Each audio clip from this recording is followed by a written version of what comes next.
Hi hello welcome to our channel Vasantha Choppari MLNV milk product మీ పాడి పంట రైతు. ఈరోజు వచ్చేసి వీడియో ఏంటి అక్క అని అనుకుంటుర్రా?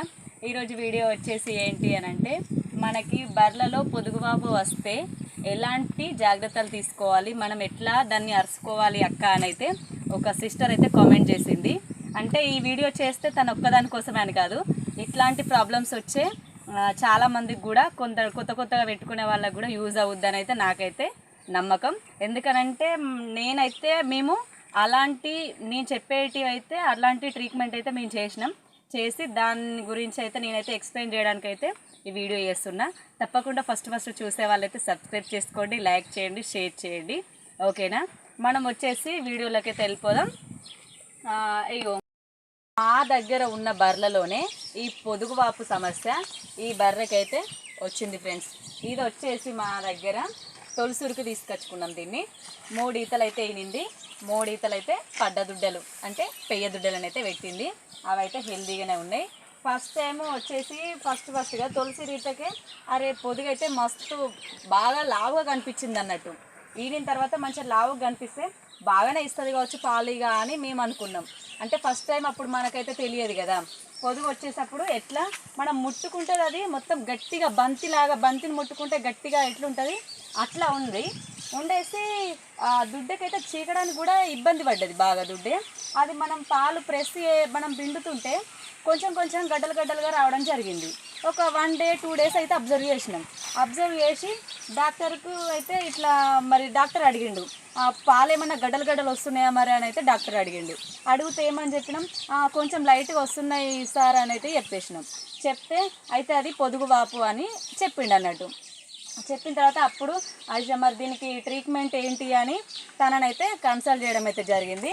అది పాలు అయితే మనకి పొదుగువాపు వస్తే పాలు బిర్రుగా మొత్తం పొదుగు అంతా బిర్రుగా అయిపోతుంది. పిండడానికి కూడా మనకైతే ఇబ్బందిగా ఉంటుంది. అప్పుడు డాక్టర్ ఏం చేసిండు, మనకైతే ఫస్ట్ టైం అయితే తెలియదు. అది ఫస్ట్ పొదుగువాపు రావడం అయితే మా బర్రెలో దీనికే ఫస్ట్ టైం. మాకైతే ఎక్కువ ఏం తెలియదు కదా. తెలియకపోవట్లో డాక్టర్ చూసి ఇంజెక్షన్స్ అయితే ఇంజెక్షన్స్ వేసిన తర్వాత ఏంటి, ఓకే పొదుగు వాపు అయితే వేయింది, పాలు కూడా తక్కువైపోయినాయి. వాపు వేయింది, పాలు తక్కువైనాయి. అయ్యో, పాలు 10 లీటర్లు ఇచ్చేది, దీని కెపాసిటీ వచ్చి 10 లీటర్లు ఇస్తుందండి. 10 లీటర్లు ఫస్ట్ ఈతకేమో 8 ఇచ్చింది, సెకండ్ ఈత థర్డ్ ఈతకేమో 10 ఇచ్చింది. ఇది అంతా ఒక పూటకి 2 లీటర్లు కూడా అవుతలేవు. అయితే ఏంటి ఎట్లా మళ్ళీ దీని పాలు క్యూర్ కావడానికి మేమైతే ఏం చేసినామనంటే కుడుకలు, బెల్లం, మంచి పచ్చిగడ్డి, దానా, తౌడైతే మంచిగా పుష్కలంగా పెట్టినాం. పెట్టినాక వితిన్ 4 డేస్లోనే మళ్ళీ పాలు అయితే రిటర్న్ వచ్చినాయి. రిటర్న్ వచ్చిన తర్వాత మళ్ళీ పొదుగు యథావిధిగా మళ్ళీ బిర్రుగా అయిపోయింది.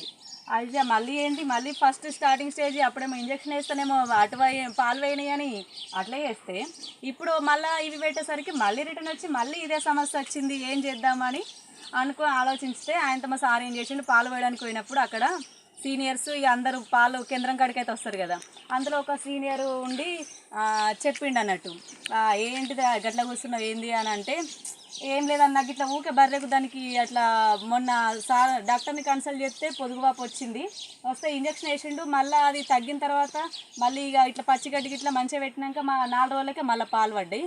మళ్ళీ పొదుగుకి ఇట్లా బిర్రుగా అయింది. ఏంది అని అంటే తను చెప్పిండు, తన పద్ధతిలో ఏం చెప్పిండు అని అంటే, పచ్చిగడ్డి, బెల్లం కానీ కుడుకలు కానీ ఇవన్నీ ఏం పెట్టకు. ఇప్పుడు దానికి ఏది ఉన్నా దానికి వేసే మేత పౌష్టికాహారం ఏది ఉంటుందో అదంతా లిమిట్గా పెట్టేసేయి. కొద్దిగా పెట్టి ఏం చేస్తావనంటే దాని పొదుగులో ఒక్క చుక్క కూడా పాలు లేకుండా మొత్తం పిండేస్తే అది ఒక 4-5 రోజుల దాకా మొత్తం వీలైతే మధ్యాహ్నం కూడా ఒకవేళ అది ఆగకపోతే పొద్దున సాయంత్రం మాత్రం ఖచ్చితంగా చుక్క లేకుండా విండేసి అని అయితే చెప్పిండు.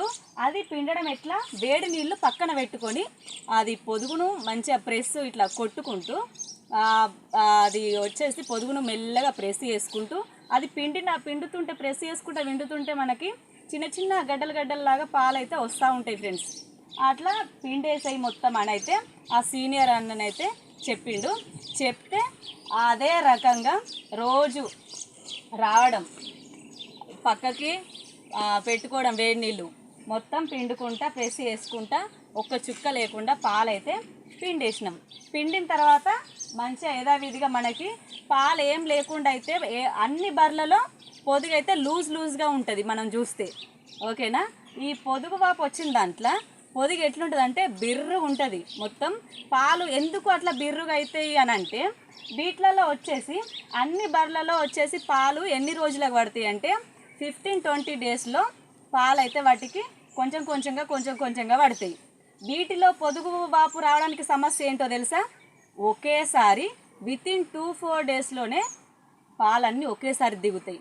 దిగేసరికి వీటికి అది తట్టుకోక అట్లా పొదుగు అనేది బిర్రుగా అయిపోయి దానికి పాలన్నీ గడ్డల్లా చిన్న గడ్డలుగా అయ్యి అట్లా వాపు రావడానికి అయితే సమస్య వస్తుందండి. ఎందుకు? వాటికి మామూలు బర్రెలకైతే 20 డేస్ వరకు పాలు పడతాయి, వీటికి ఏమో వితిన్ 5 డేస్లోనే పాలు పడతాయి. కాబట్టి వీటిలో పొదుగు వాపు రావడానికి అయితే అది సమస్య. ఓకేనా? వీటికి రాకుండా ఉండడానికి మన నివారణ ఎట్లా వాటిని అంటే వాటికి ఇచ్చే మేత కానీ ఫుడ్ కానీ 20 డేస్ దాకా క్వాంటిటీని బట్టి పొద్దున కొంచెం మధ్యాహ్నం కొంచెం ఒకేసారి వేయకుండా కొద్దిగా దానికి ఇచ్చే మేత కానీ ఏది కానీ కొంచెంగా పెట్టాలి. పాలు ఏం లేకుండా పిండాలి. అదే రకంగానైతే మేమైతే ఫస్ట్ ఈతకైతే ఆ రకంగా నెట్టుకొచ్చినాం. అయితే ఏమని అన్నారు, ఫస్ట్ ఈతకు వచ్చింది కదా, ఈ సెకండ్ ఈతకు వస్తుందో రాదో, అన్ని ఈతలకు రాదు అని అన్నారు. అన్న తర్వాత అదే భరోసా మీద మేము ఉన్నాం. ఏమైంది, మళ్ళీ సెకండ్ ఈతకు వచ్చేసరికి సెకండ్ ఈతకు కూడా అదే సమస్య వచ్చింది. ఇక మేము ఎవరిని కన్సల్ట్ చేయలే, ఎందుకంటే అన్న చెప్పిండు కదా, ఆ చెప్పిన తీరు చేస్తానైతే మాకు వితిన్ 5 డేస్లోనే మాకైతే రిజల్ట్ కూడా ఈ పొదుగు వాపు సమస్యనైతే కనిపించిన తర్వాత ఇక మేమైతే ఏ డాక్టర్ని అయితే కన్సల్ట్ చేయలే. మేము చేసిన ట్రీట్మెంటే చెప్తా, అదైతే ఫాలో అవ్వండి తప్పకుండా. ఓకేనా? ఏం చేసినాం, వేడి నీళ్ళు అయితే పక్కన పెట్టుకున్నాం. వేడి నీళ్ళు గోరువెచ్చని నీళ్ళు అంటే వేడి అంటే బాగా వేడి కాదు, గోరువెచ్చగా ఉండాలి. మన చేతుకు మామూలుగా ప్రెస్, ఎందుకంటే పొదుగు కదా చాలా సెన్సిటివ్ కాబట్టి గోరువెచ్చగా ఉండాలి. వాటర్ అయితే వాటిని మంచిగా కొట్టుకుంటాయి ఇట్లా వాటరు. ఆ గోరువెచ్చని నీళ్ళు ఎందుకంటే మనకి ఎలాంటి బ్యాక్టీరియాస్ కానీ ఏది ఉన్నా కానీ ఆ వేడి నీళ్ళు ఉంటే కొంచెం గోరువెచ్చగా ఉంటే కొంచెం బెటర్ అని. అది మనం ప్రెస్ చేసేటప్పుడు కూడా ఆ స్థానాలను వచ్చేసి మనం ఎట్లా మెల్లగా ఏలు మడత వేస్తే వాటికైతే రొమ్ములకి ఏం ఎఫెక్ట్ పడదు ఫ్రెండ్స్. మనం ఎందుకంటే లాగము, ఓన్లీ ఇట్లా మడతేసి పిసుకుతాం కాబట్టి రొమ్ములకు అనేది ఏమైతే ఎఫెక్ట్ అయితే ఉండదు.